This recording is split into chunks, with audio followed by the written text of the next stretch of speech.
మంగళగిరిలో మన ఇల్లు మన లోకేష్ పేరుతో ఇళ్ల పట్టాల పంపిణీ కార్యక్రమం జరిగింది.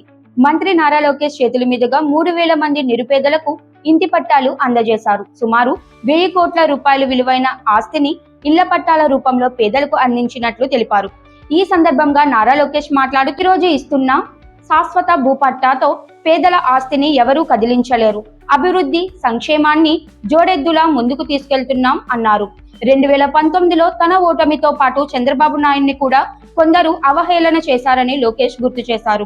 ఆ కసితోనే మంగళగిరిని అభివృద్ధికి చిరునామాగా మారుస్తున్నానని చెప్పారు. దేశంలోనే నెంబర్ 1 నియోజకవర్గంగా మంగళగిరిని మార్చి చూపిస్తానని నారా లోకేష్ ధీమా వ్యక్తం చేశారు. చేయాలి ఎందుకంటే రాష్ట్ర విభజన జరిగింది. కట్టుబట్టలతో మనం ప్రయాణం ప్రారంభించాం. ఇప్పుడు హైదరాబాద్ చూసి 62 సంవత్సరాలు అందరూ కష్టపడలా, అందరూ కష్టపడి అభివృద్ధి చేశాం. ఇది కాదని పోగలం వచ్చి ఇక్కడ పడ్డాం. ఇప్పుడు అమరావతి చేస్తాం, ఇంకా కసితో చేయాలి. మనకేం తక్కువ ఆంధ్ర రాష్ట్రానికి నంబర్ 1 చేద్దాం. విద్య, వైద్యం, ఉద్యోగాలు, ఉపాధి అన్నిట్లో నంబర్ 1 రావాలి. దాంట్లో మంగళగిరి కూడా నంబర్ 1 ఉండాలని నాదా కదా.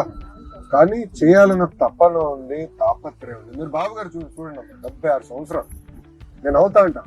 ఆయనలో 20 సంవత్సరాలు కుర్రలు ఉన్నారు, ప్లస్ 1 సంవత్సరం బేబీ పసిబిడ్డ. అంత పరిగెడతాడు ఆయన. ఆయన ఎక్కడ ఒక రోజు అలసట్టగా నీ ఆరోగ్యం బాగాలేదన్నా నేను నాకు అసలు నా జీవితంలో గుర్తులేదు. ఒకరోజు జ్వరం వచ్చి నేను ఇంట్లో పడుకున్న రోజు నాకు గుర్తు తిరుగుతాడు. కష్టపడాలి, చేయాలి ఎందుకంటే రాష్ట్ర విభజన జరిగింది.